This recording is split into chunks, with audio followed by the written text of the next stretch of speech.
네, 안녕하세요. 민생경제위원회 김태근 변호사입니다. 오늘은 민생 강좌 한 파트로 주택 조사를 준비하게 됐고요.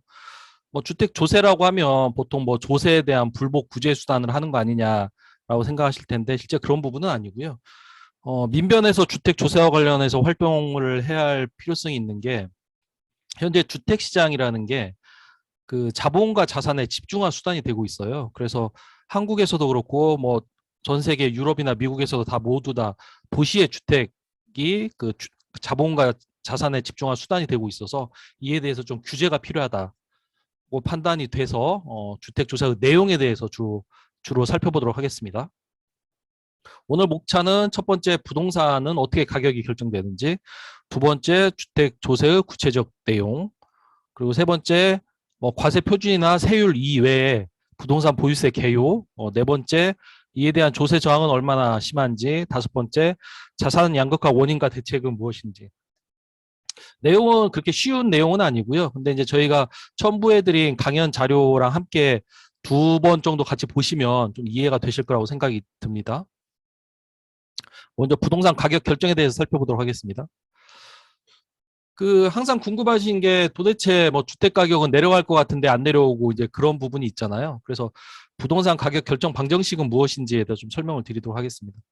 첫 번째 이제 시장이 자기 조절 기능을 해서 이제 균형 가격을 만들죠. 그래서 이제 부동산 이용 수익 더하기 자본이득.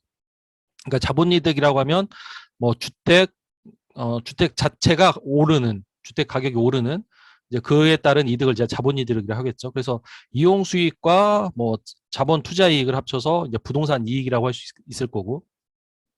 근데 이제 그에 대해서 그 주택을 구입하기 위한 대출 원금에 대한 이자 비용을 비교를 해가지고 이걸 투자할지 말지를 판단하겠죠. 그래서 만약에 부동산 이득이 이자 비용보다 더 크다라고 하면 당연히 부동산에 투자를 많이 할 거 아니에요. 수요가 점점 늘어나겠죠. 그러면 이제 부동산에 대한 공급이 증가하면서 부동산 수익이 줄어들게 되고, 그래서 이제 아래처럼 부동산 수익이 이자 비용보다 줄어들게 되면 다시 금융시장으로 돈이 몰리면서 이자 소득이 축소하게 되고, 그래서 이제 결국은 부동산 이익과 이자 소득, 이자 비용, 그러니까 돈을 빌려주는 사람 입장에서는 이자 소득인 거죠. 이자 소득이 같아지면 거기서 이제 시장의 균형각이 형성됩니다. 그래서 이제 시장의 균형 상태일 경우 부동산 가격 결정 방정식인데, 자본이득은 부동산 가격 곱하기 가격 상승률이겠죠. 어. 그다음에 이자 소득은 부동산 가격 곱하기 이자율이 그거였고요. 부동산 가격만큼 대출을 받았다고 그냥 가정을 해보시면 될 것 같습니다.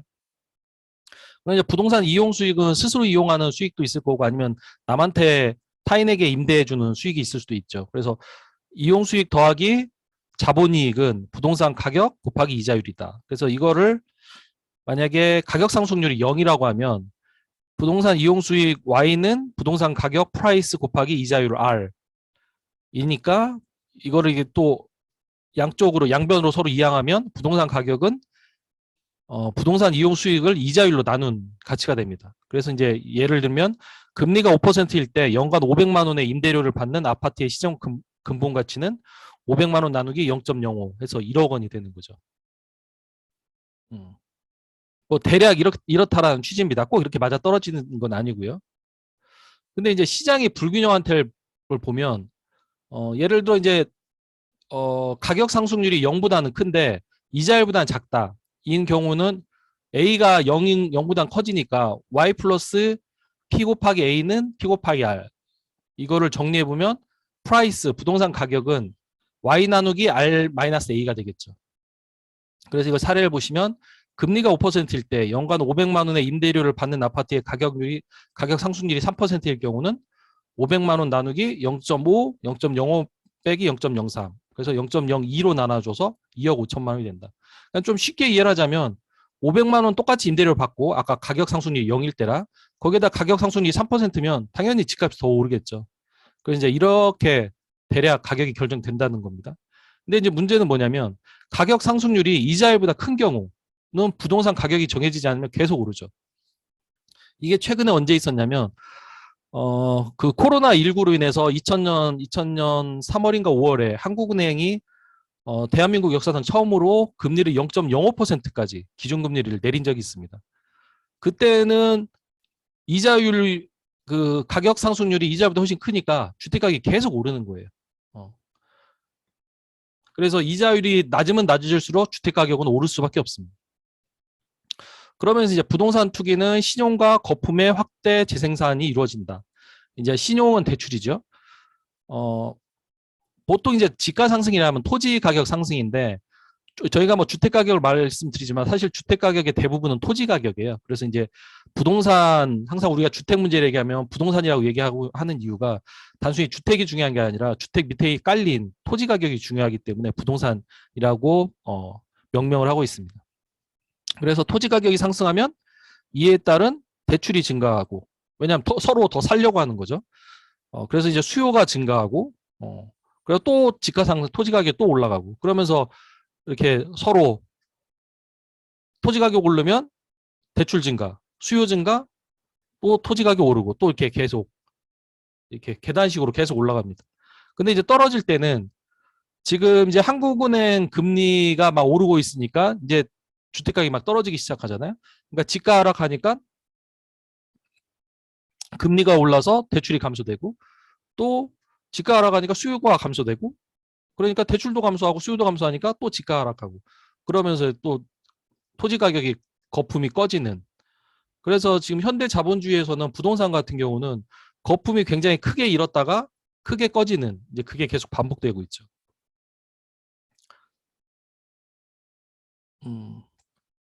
그래서 이제 이런 부동산 가격 방정식을 대략 받고 그러면은 뭐 이용 수익은 임대료인지 알겠는데 가격 상승률은 도대체 어떻게 결정이 되느냐. 그래서 이제 가격 결정 요인인데 먼저 인구가 증가하면 수요가 늘어나니까 부동산 가격은 올라가겠죠.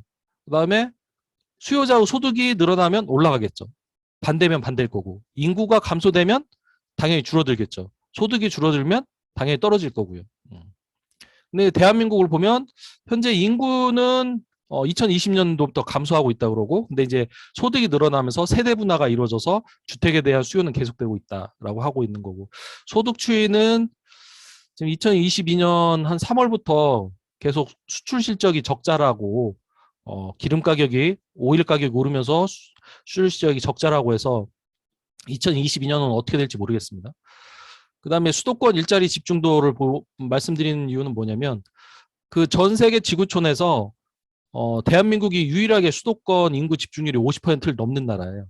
그래서 결국 이제 수도권에 일자리가 집중돼 있고 그러다 보니까 수도권에 인구가 집중돼 있다 보니까 수도권 주택 가격에 대한 수요는 굉장히 높다라는 말씀을 드리는 거고요.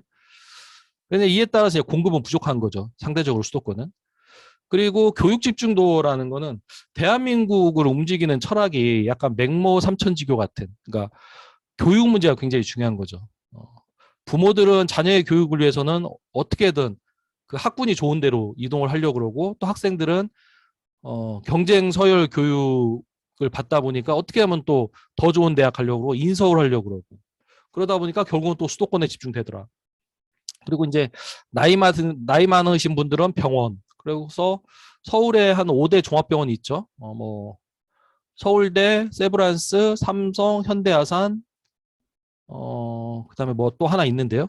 그런 있고. 그다음에 직장인들은 교통이 좋은데 찾고 있고. 그다음 또 젊은 사람들은 문화시설 등의 편의를 찾는데 이게 다 서울에 있습니다. 그래서 서울에 대한 되게 수요는 클 수밖에 없다. 서울 주택에 대해서는 그 말씀을 드리는 거고. 그래서 가나다라는 어떻게 보면은 주택 수요 요인이라고 보시면 맞을 것 같습니다. 그리고 이제 이에 따른 이제 주택의 공급이 충분한가가 문제가 되는데 지금 뭐 전국적으로는 주택 보급률이 105%를 넘었다고 하는데 아직 수도권은 100%에 못 미치는 상황이에요. 그래서 주택 공급은 좀 부족한 상황이다. 그리고 이제 주택 금융이 또 큰 영향을 미치는데 좀 전에 설명드린 것처럼 가격 상승률이 만약에 금리보다 낮은 경우, 그러니까 저금리가 계속되는 경우는 계속 주택 가격은 오르기 마련입니다. 그래서 코로나가 시작된 2000년도부터 2002년까지 엄청 올랐죠. 근데 2002년 3월부터 미국 연준에서 그 그 금리를 급격히 올리고 올해 6월부터 이른바 양적 긴축을 하기 시작했어요. 그 연준이 뿌린 달러 화폐를 이제 회수하기 시작해가지고 그러면서 지금 금리가 많이 오르는 상황이어서 이건 이제 주택 수요에 대한 축소 요인이 됩니다. 그다음에 주택 임대차 정책 같은 경우는 뭐 보수 언론에서는 주택 임대차 3법 때문에 뭐 주택 가격이 올랐다 뭐 그런 얘기도 많이 하는데 결국 이제 주택 임대차 정책은 민변 민생위에서 추진하는 게 최소한 6년은 살 수 있게끔 하자. 그런데 저희가 지금 4년까지는 도입을 했죠. 그리고 주택 인상률 상한제는 연 5%에 좀 한정시키자. 그러니까 예측 가능성이 있어야 세입자도 살지. 뭐 어느 순간 뭐 50%, 100%씩 인상하면 어떻게 사느냐. 그래서 이제 저희가 뭐 계약갱신권 그리고 인상률 상한제, 임대료 인상률 상한제 그리고 이제 주택 정책을 도입하기 위해서는 도대체 임대료가 어느 정도 가격에서 형성이 되는지를 알아야 하기 때문에 전월세 신고제, 임대차 계약 신고제까지 도입하고 있습니다. 그리고 이제 마지막으로 이제 주택 조세 부분인데 뭐 혹자는 우리 진보진영에서 주택 조사를 통해서 주택 가격을 잡는다라고 얘기를 하는데 그거는 아니고요.